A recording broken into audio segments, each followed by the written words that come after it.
ايه رأيكم لو نعمل مع بعض النهاردة بسبوسة مرملة كده وطعمها حكاية، وكمان مكرملة بطريقة سهلة جدا.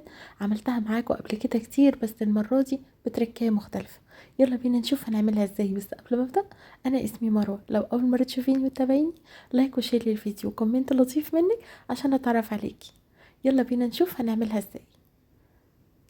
هنحضر الاول في حلة تكون غويطة شوية، ويفضل تكون فاتحة كوباية من السكر وربع كوباية من المية.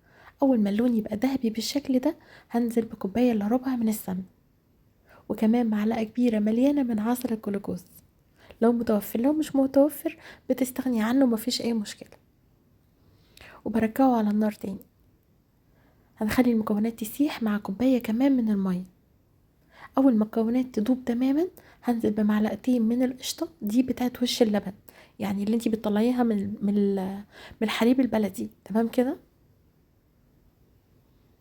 اول ما الخليط يسيح معانا كويس جدا، ببتدي اضيف المكونات الجافة.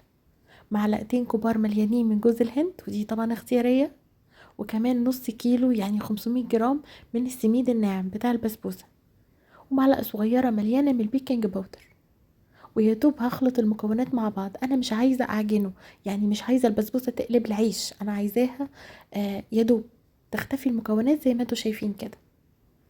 مقاس الصينيه بتاعك انتي، انا عاملاها في مقاس 30، اكبر صينيه عندي. تمام. دهنتها كويس جدا بالسمن، وبعد كده هنزل بالمكونات بتاعتي. بسخن الفرن بتاعي في المرحله دي على درجه حراره 180. ببتدي ان انا كده افردها كويس جدا على قد ما بقدر. السمك بتاع البسبوسه بيتوقف على الصينيه. انا بالنسبه لي السمك ده كويس جدا. تركية لطيفة كده، بتحطي بقى شوية من الوش اللبن أو القشطة، يعني تدهني بيها الوش. بتخلي كده ريحة البسبوسة وطعمها ولونها يجنن.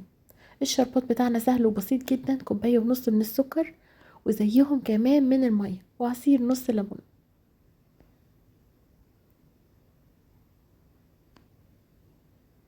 يا دوب 7 دقايق وبطفي عليه. البسبوسة بتطلع والشربات بيكون سخن، يعني الشربات والبسبوسة الاتنين بيكونوا سخنين. نجاح البسبوسة بتعرفيه أول ما بتحطي الشربات بتاعك. تمام. انا ضفت كمان معلقه من السمنه على الشربات وذره من الفانيليا. اول ما الشربات يتشرب كويس جدا بسرعه، اعرفي ان البسبوسه بتاعتك ناجحه. بغطيها وبسيبها كده تاخد تدي مع نفسها، وبعد كده بتقدري ان انتي تقدميها. سهله وبسيطه ومرمله وحلوه قوي. ان انتوا تعملوها بطريقه سهله. كل سنه وانتم طيبين ورمضان كريم. يلا ضيفوها بقى لسلسله الوصفات اللي انتوا بتحتفظوا بيها رمضان. وعرفيني على نفسك وقولي لي من اي بلد انتي بتتابعيني، ولو الفيديو عجبك لايك وشير ليه. شايفين يا جماعة البسبوسة محققة المعادلة الصعبة، يعني متماسكة وفي نفس الوقت تمسكيها او تاكليها بتدوب ذوبان. خطيرة حلوة جدا على فكرة. سكرها مظبوط قوي وبجد تجنن. جربوها وان شاء الله تعجبكم جدا. منتظرة ان شاء الله صور تطبيقاتكم في جروب التطبيقات. اتمنى ان انتوا تضيفوا نفسكم فيه.